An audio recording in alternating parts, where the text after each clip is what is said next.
Amis curieux, bonjour, car il faut bien être un petit peu curieux pour s'intéresser au spiritisme. Alors, le spiritisme, la vidéo d'aujourd'hui, c'est pour parler de ce que je comprends du spiritisme et je vais essayer de situer mes définitions dans ce bois qui existe un petit peu autour de ces mots.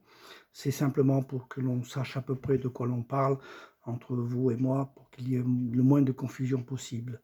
Je vais commencer par citer un monsieur, les paroles essentielles à mon sens, d'Alan Kardec, qui a été le codificateur du spiritisme.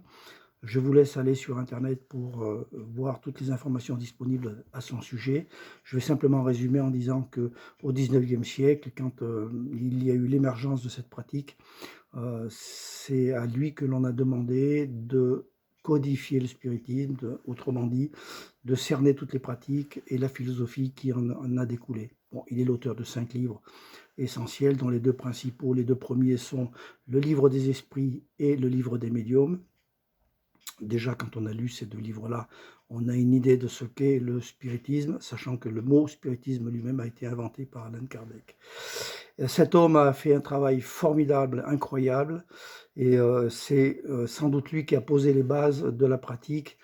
On peut dire même au niveau mondial, pour tous ceux qui veulent découvrir ce domaine. Ce n'est pas le précurseur du spiritisme. Victor Hugo en a fait pendant 2 ans avant la parution du premier livre d'Alan Kardec. Mais on ne va pas rentrer dans ce débat-là, ce sera peut-être l'occasion d'une prochaine capsule. Alan Kardec disait « Le but essentiel du spiritisme est l'amélioration des hommes ».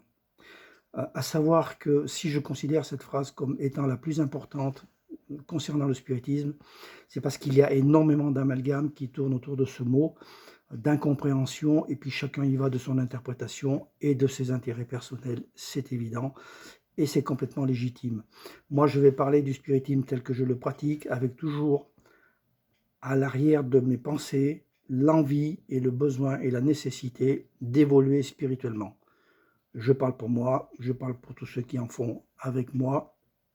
Je pense que quand on est dans cette dynamique spirituelle, on risque beaucoup moins de faire d'erreurs fondamentales quant à la pratique même du spiritisme. Dans Le ciel et l'enfer, il disait ceci: la doctrine spirit change entièrement la manière d'envisager l'avenir. La vie future n'est plus une hypothèse, mais une réalité. L'état des âmes après la mort n'est plus un système, mais un résultat d'exploitation. Fermez les guillemets. Le ciel et l'enfer, c'est un livre qu'il a également écrit, qui fait partie de ses 5 livres fondamentaux. Et là, il démontre bien que sans pouvoir vraiment y mettre la connotation scientifique telle que nous la comprenons au travers des dogmes et des protocoles scientifiques, il n'en reste pas moins que le résultat de ces recherches démontre à l'évidence que ce n'est pas une religion et que ce n'est pas quelque chose qui est amené par des subtils intérêts personnels. C'est à la suite de toutes ces recherches l'explication que c'est un phénomène qui existe réellement et que libre à chacun de s'y intéresser ou pas. La science le rejette parce que ça ne rentre pas dans ses protocoles. La religion le rejette parce que ça va à l'encontre de ses textes fondamentaux. Alan Kardec a bien situé le problème. Je vais aussi citer, ma foi, quelque chose, un petit mot qui est, à mon avis, intéressant aussi, parce que toutes ces questions existentielles qui amènent à la réflexion autour du spiritisme tournent autour des questions principales. Qui suis-je? Où est-ce que je vais? Où cours-je? Bien, alors j'ai posé cette question à mon guide, Annabelle, sachant que je pratique l'écriture automatique, inspirée. J'ai posé la question de savoir quel est l'intérêt finalement du spiritisme. Y en a-t-il un fondamental? Voici la réponse qu'il m'a donnée, donc en écriture inspirée. Le spiritisme se justifie dans notre époque par les vérités qu'il permet de toucher par notre seule intention d'évolution. Il se différencie des doctrines en place par le simple fait que chaque message est indépendant des autres et de leurs auteurs. Ils sont adaptés aux personnes en demande et à leurs préoccupations du moment. Aucune autre discipline morale ne peut revendiquer la liberté et l'indépendance que procure cette pratique.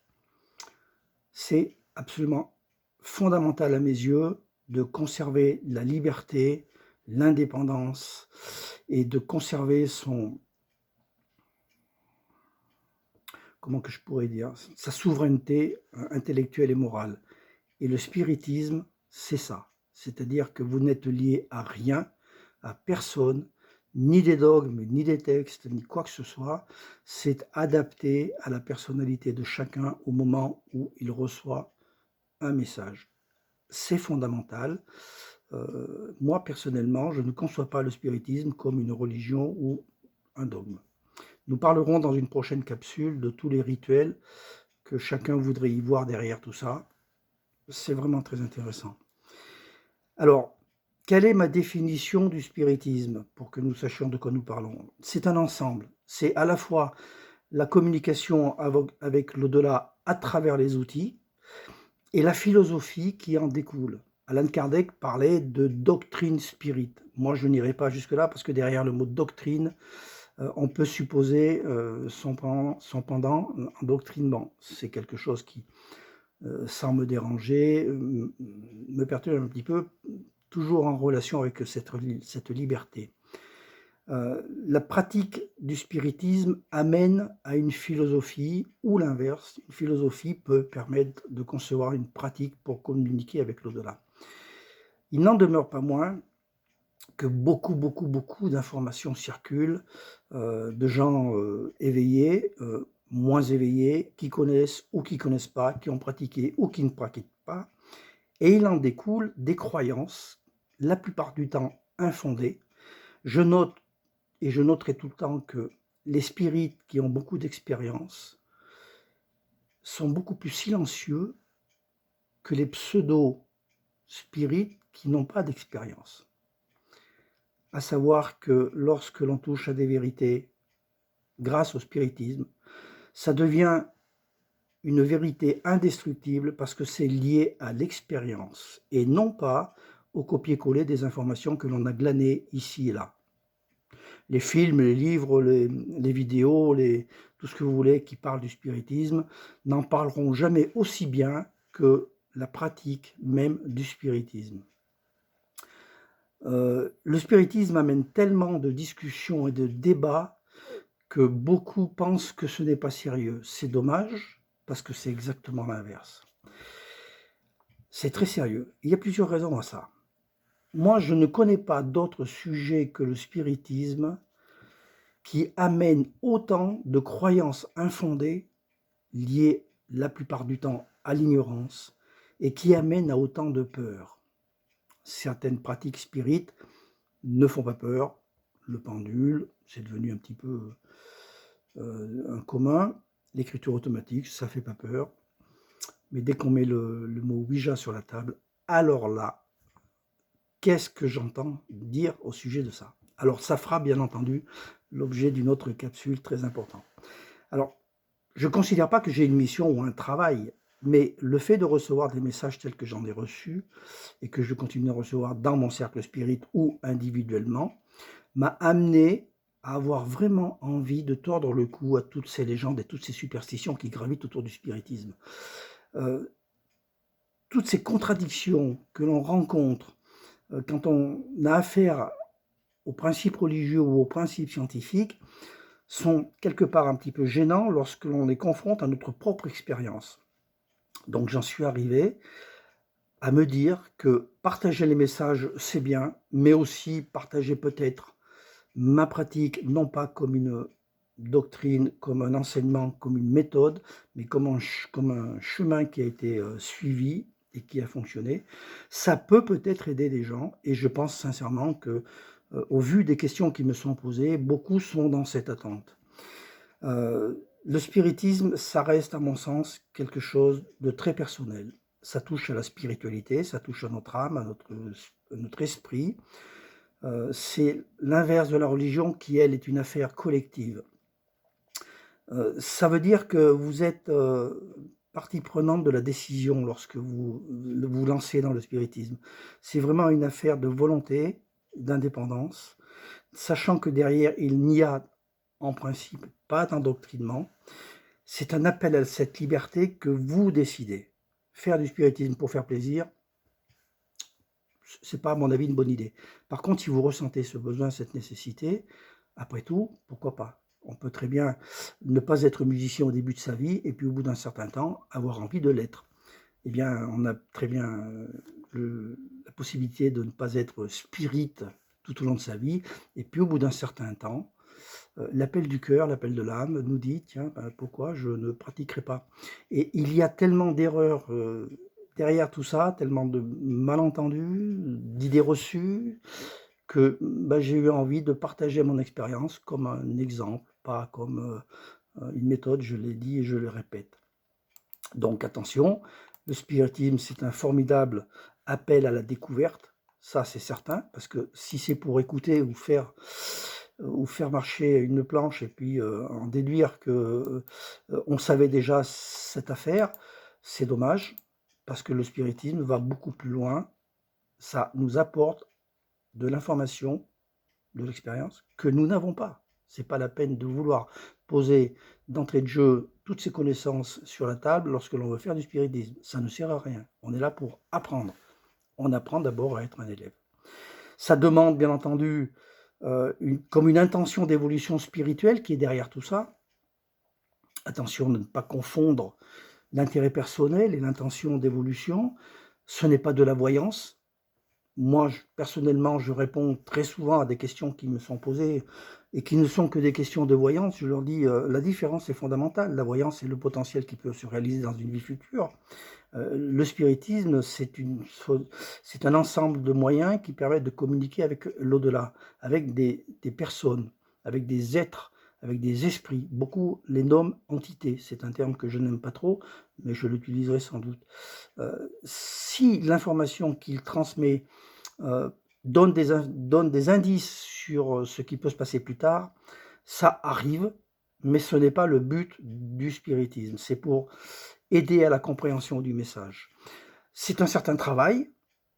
Personnellement, je sais de quoi je parle, puisque je ne suis pas né, comme disent les médiums, je ne suis pas né médium, mais j'ai appris. Donc je me suis dit, si moi j'ai appris, je ne suis pas un être exceptionnel, il n'y a pas de raison de le croire, donc pourquoi les autres ne pourraient pas? Et c'est peut-être justement avec l'aide de certains instituteurs que je n'ai pas fait des erreurs fondamentales, et si ma foi je peux aider, ben tant mieux, ça n'a pas d'autre ambition mes capsules. Par contre, je considère que ce n'est absolument pas une religion, tout au plus une philosophie, certainement pas, comme je l'ai dit tout à l'heure, une doctrine à laquelle il faut se raccrocher. On reste libre.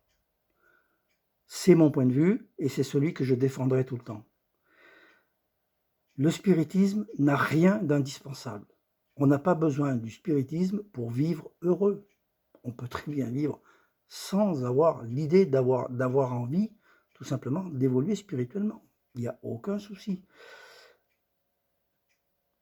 Je dirais, pour conclure un petit peu sur ma vie de perception du spiritisme, que si il nous est accordé de pouvoir discuter avec l'au-delà, c'est une capacité qui est innée chez l'être humain. Au même titre que les dons, qualifiés comme tels d'ailleurs, qui n'en sont pas, de peinture, de littérature, de musique, de tout ce que l'on veut, ces capacités sont à la disposition de l'être humain. Chacun peut choisir une branche et la travailler. Certains sont plus performants que d'autres, plus rapidement, allez savoir pourquoi, même si j'ai ma petite idée, c'est comme ça. D'autres ont besoin de travailler. Le spiritisme, quand on ne l'a pas pratiqué jeune et que ce n'est pas quelque chose d'inné, eh bien ça se travaille. Ça se travaille, ça demande un investissement personnel, de la persévérance, pas de l'acharnement, un certain état d'esprit, et après, on accueille, et du résultat obtenu, on est libre d'en faire ce que l'on en veut. Pour moi, c'est quelque chose qui est une source d'évolution, ça reste un choix personnel, je l'ai dit. C'est la communication avec des extraterrestres. Moi, tout de suite, je suis terrestre. Dans 50 ans, je ne serai plus terrestre, je serai extraterrestre. Donc, À vous de comprendre ce que je veux dire. Alors, j'ai donc dit tout à l'heure que ce spiritisme était quelque chose de libre et d'indépendant. Je vais arrêter là ma capsule pour aujourd'hui. C'était juste pour, que les gens que vous compreniez bien que je n'ai rien d'un professeur, je n'ai rien d'un codificateur, je suis tout simplement quelqu'un qui a démarré de zéro dans la pratique, avec un esprit orienté dans la spiritualité, certes depuis très longtemps, mais que j'avais mis de côté parce que j'ai mené ma vie, comme tout le monde le fait, la plupart des gens le font. Des événements importants m'ont rappelé à l'ordre, si je puis dire. Donc je me suis mis, sans vraiment le décider, à pratiquer, et c'est de cette pratique dont je vais parler. Et si ça peut vous servir, eh bien j'en serai ravi. Si ça ne vous sert à rien, eh bien j'en serai ravi. J'attends vos commentaires pour suggérer des questions, pour suggérer des capsules. J'en ai déjà pas mal évidemment, des questions, j'ai un plan d'action dans ma tête. Je vais essayer de faire en sorte que je puisse répondre à toutes les questions globalement, jamais individuellement, même si parfois, pour étayer mes réponses, je prends tel ou tel exemple. Amis curieux, à très bientôt.